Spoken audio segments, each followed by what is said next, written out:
What's up guys, Sam the Raid Man back here with another video. Similar to some of my previous ones, but a little different. Hope you guys are doing well today. We're going to do a little more of a full guide as opposed to just a clan boss damage test, but that is the way that I built this champion out. And the champion we're going to be testing today is Kael, everyone's favorite starter champion. I actually have the Scarlet Masquerade skin that I won in the tournament. Classic skin is fine, just looks a little old and dated, and I like this, it's different. I love the mask, I think the scepter looks really cool. I wish it wouldn't have done that. Anyways, we're going to be testing Kael today, and I want to test him in Clan Boss to see how he does, especially since I just put out the video on Frozen Banshee. If you guys haven't watched that, please go check it out. I was really happy with her damage. But Kael, we have him built almost the exact same gear, crit damage, perception, cruel. Got an A1, 100% chance placing a 2.5% poison, so it's small poison, but it's okay. And then A2, AoE, extra 15% chance of inflicting a critical hit. We actually have him built with 100% crit, so it doesn't matter. But it does fill the turn meter of this champion for 25% for each enemy killed. So great for PvE, an arena, or PvP in arena, and like wave and campaign stuff. But for clan boss, we'll actually turn the acid rain ability off. The A3 is his best clan boss ability. It is attacks 4 times at random, and if you guys didn't know, 4 times at random kind of stinks for the regular game, but for clan boss it's awesome, because 4 times at random it can only go to the clan boss. There's only one enemy, so it just attacks the clan boss 4 times. Each one is 50% chance of placing a 5% poison. And we have Master Hexer here to extend the debuffs. We also have War Master, and then just the damage and accuracy. Let me double check something. So we have this 30% chance of increasing the turn meter by 10%. I'm really hoping I get a free reset. I do. Awesome. So you guys get to watch me build the Masteries. We'll go with Deadly Precision. Let's double check what his crit rate is, just in case we have extra room. Yeah, so we're at 98. You know what? 98 is good enough for me. Don't crucify me. We're going to take the extra 75 attack. One of the few times I would do that. Heart of Glory increases damage inflicted by 5% when attacking with full HP. We're going to take the extra 10% crit damage. Single out if somebody has 40 HP or 40% HP or less, increases the damage, which the clan boss should. Bring it down, increases damage inflicted when attacking targets with higher max HP. Methodical increases the damage of the A1 throughout the duration of the fight. War Master, chance for extra damage. These ones don't matter as much. I'm going to do Whirlwind of Death for PvE content. Basically, if he hits really hard, it'll give me a chance to reset. Increases his speed for people killed. Cycle of Violence is 30% chance of reducing the cooldown if he hits really hard. Shield for what's killed. Let's do damage inflicted in the arena and all locations for each enemy killed for PvE content. Here we go. Accuracy, accuracy, accuracy. I think we'll have to go here to Evil Eye, and then accuracy. Let's check and make sure we didn't mess up his build. 267. Obviously we'd love 100, but I think that attack, almost at 5,000 attack. So yeah, final build. Doesn't matter about the HP. Almost 5,000 attack. We just have a 1-star blessing. If we had that 2-star, it'd be at 5,200. 267 speed, 98 crit rate, 200% crit damage, 286 accuracy. So the first thing we can do is go to the dragon, and we'll run a damage test. See how hard he hits. I mean, everyone should have a KO on their account. He's just one of the OG champions. Let's see. So we got Battle. We need Arbiter. We have Lydia. And then Mashald. Where is he? There he is. We can go Attack and Dungeons. And then scroll over to my rares. Okay. He does have 15% HP aura, which is great early game. Alright guys, let's see what the damage is here. I'm pretty interested to see. I would argue he's relatively viable for at least mid game to early late game arena. He hits pretty hard with this A2 here. So we actually have him too fast, so we're going to go A1. We had this problem last time. And then we'll just wait till we go around the second turn, decrease defense and weaken on most of them. And then we'll just go with this Tyrell. Poisons on everybody. Turn meter. Alright, here we go. So we don't have decreased defense here. Everywhere else it looks like we're pretty good. So let's see what it does. 60 to 69 over there. 130 is what I saw here. Let's see if we can cycle back around to an A1. Or if we can just use our abilities and then go to set it up on the second wave. Bad Owl's not going to be able to put his poisons out just yet. Alright, here we go. Again, no decreased defense. So we'll kind of ignore that. The thing is, I don't want to waste all of my energy by just doing this over and over again since we have a fusion going on at the moment. So we'll do this without poisons. So it's going to take away 20% damage. Unless I can put some poisons out. Alright, we're going to go with this guy when we come back around because he has poisons on. Decrease defense and weaken. Awesome. Increase crit damage. Yeah, I see we're not able to do our poisons there. That's okay. So let's see, what does the A1 do with poisons, decrease defense and weaken, and increase crit damage? 118. So that's pretty solid. Let's actually just leave this on, because why not? It never hurts to get a little dragon. And we can kind of see what his damage is maybe on the boss. So here we'll go. Yeah, 101, 108, just over 100k. So solid. I mean, we knew it's not going to be anything game-breaking. He's not a Trunda, he's not a Baron. But he does get that HP back when he kills people, which is nice, and so that does help kind of add up his damage. But of anyone on this team besides maybe Bado, he's really going to stack up here. You see those poisons he lays, plus the chances for Phantom Touch and War Master. So he's really going to do well here. 74k plus a Giant Slayer. I keep mixing those two up. Plus a War Master, plus a Phantom Touch. So he is doing good damage against the boss here. I think he's going to have the most damage, which we don't know. I mean, I don't know. Bado's got AoE and lots of poisons, plus War Master. Michelle's got AoEs and just hits hard, and War Master as well.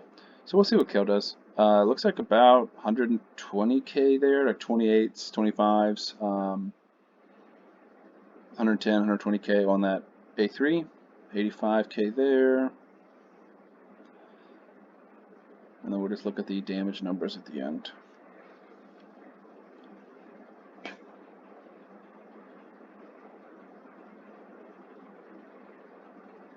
Should almost be done. Maybe one more hit by Kael. Just under. There we go.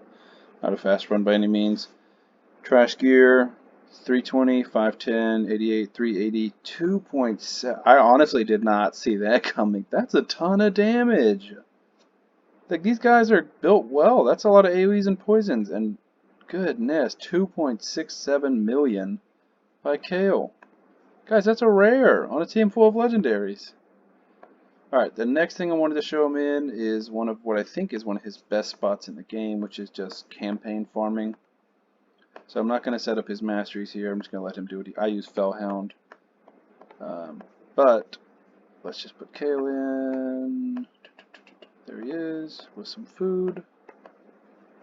Send him in with 3 bulwarks. And let's see how long this takes. This is just on 60 FPS. I don't run unlimited because my computer can't handle it. Got too many things going on at once. But let's see how fast he does this. A3, wave 1, no problem. Disintegrate, wow. Wave 2, no problem. Now if he gets a reset, we can be super fast. If not, we'll come back around 9 seconds. We'll run that one more time, just so we can get a better bearing on what the speeds are. Because if he has a chance to cycle violence, reset on either of those, then he can get the A3 here. Which, see, there he got it there, but that's not as helpful. 8 seconds. So yeah, I mean, built this well, easily under 10-second campaign farmer. Now granted, a lot of people who have him early game might not be able to build him as well, but just to show the potential that he can be one of the best. Oh, if I had one more energy, I'd run it again. I was going to say he could be one of the best in the game. I was going to compare him to Fellhound. And then let's see if we can find an arena fight for him. I was farming arena earlier. Let's do a speed team like this, or on my regular team, and then just take out my Baron. Not to compare Kael and Baron, but I do want to show you guys that he's not trash. He's not what everyone thinks. He's not just a beginner champion and then you get rid of him. Like, this guy can carry you and you can use him a long ways into the game. So I'm going to go A1 here, decrease. Oh, we actually stunned her. And then I'm not going to sleep because Foley will wake up and be very annoying. So I'm going to do this. So no decreased defense and weaken. 41, 51. And then I think the next team we can try is probably with no hegemon and just see with decreased defense and weaken, which I think is more realistic. I don't think you'd run him in the same team that you'd run a Baron. So let's just finish this fight. We'll put it on auto, and then we'll try a different team. But still made easy work of that. Let's do not that team. We can try this team. Unless it's super high resistance, we can go, let's go Lydia for decreased defense and weaken. My computer starts going really slow while I'm recording, so I apologize if it's kind of delayed. We do go first. We can strip. Sadly, Lydia's going to wake him up, but we do strip them mostly. I mean, this is a tanky team. We have Candrafon, we got Vogoth, we got Duchess. If Kael can take them out, I'm going to be very impressed. Wow. So 51k there. Candy might run our knight. Not quite. Whew. But yeah, I mean, one shot at Duchess. That is no easy feat, guys. That is impressive. Obviously, decreased defense and weaken helps. He's got increased attack. This is a good setup, but this is also how you'd want to run him. You shouldn't be running him without those things, at least without decreased defense and increased attack. And he finishes it off there. 229k damage. He outdamaged the opponent's Candrafon. So yeah, we can do, I think, I don't want to run against a team that they're faster. We can try a team like this, pretty low power, just to see the number of his slam again. I'll slow it down this time. I do love this aesthetic for the new Sand Demon. I keep getting this pop up while I'm loading. Very, very cool. So again, they have a shield. Hopefully Kaimar removes them, most of them at least. Alright, now let's slow it down. 70, 97, 50-ish. 193, that's just all their total health. So he hit for harder than that, but that's just the max damage he could do. So yeah, pretty solid. Don't sleep on this guy in the arena. I think he's a lot better than people give him credit for. I'm going to go back in here. Same day as my Frozen Banshee, so we're going to be hitting another key, even though we already one keyed. Because it's just a good affinity, and I've been wanting to put the Kael guide out, but I also wanted to put them back to back, and I wanted to make sure they had fair comparisons of good teams. It does hurt that he doesn't have the 2-star Phantom Touch, but that's okay. So the real hope here is he's obviously not going to lay as many poisons, especially not as many big poisons as Frozen Banshee is, so the real hope is he has to hit harder. That's the only way he can stand with Frozen Banshee, and to be honest, I'm not super hopeful. He's built slightly better just because he's got better base attack. I think his base attack is about 200 higher than Frozen Banshee's. But he still should fill up the clan boss bar pretty well, as he just gets one there, because he's also got the small ones on his A1. And it's a 3-to-1 team, so we're going to be hitting a lot.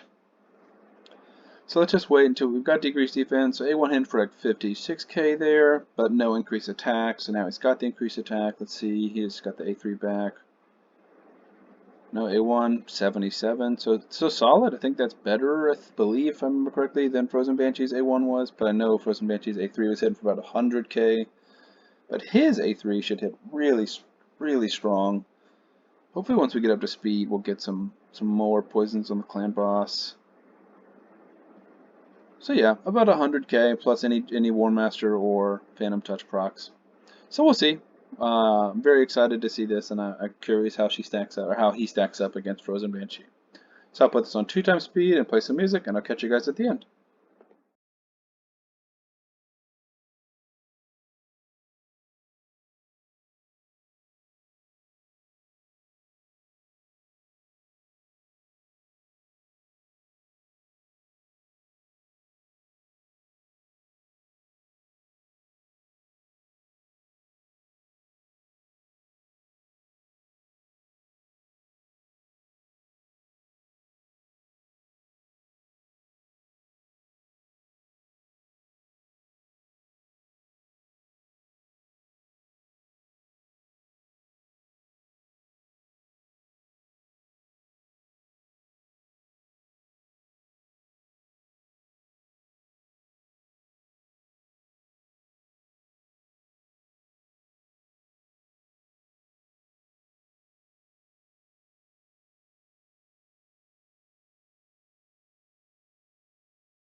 Alright guys, so final damage, still an easy 1 key. 86.44, not the most impressive number.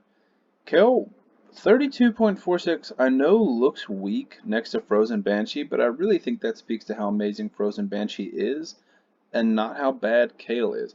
He really is awesome. I mean, that's double Fushan's damage. You know, that's more than two Hanorok and Seeker's damage combined. I mean, he really is outstanding in Clan Boss, even late game. Like, I have a Ninja, I have a Turvold, an Anax, and he still works here. He's still solid. After you get to that 70 million, it doesn't make a big difference. So, I mean, really, he is totally viable. Don't think, oh, I've got to move on past my kill to get to this next one, especially if you can afford an unkillable team. I think Kael can absolutely do the job. So in summary, I think great for Clan Boss, and I wanted to point that out. That was the main point of this video. Don't sleep on him in Clan Boss. Don't be in a rush to move past him. Progress other areas of your game. Champions you need there more.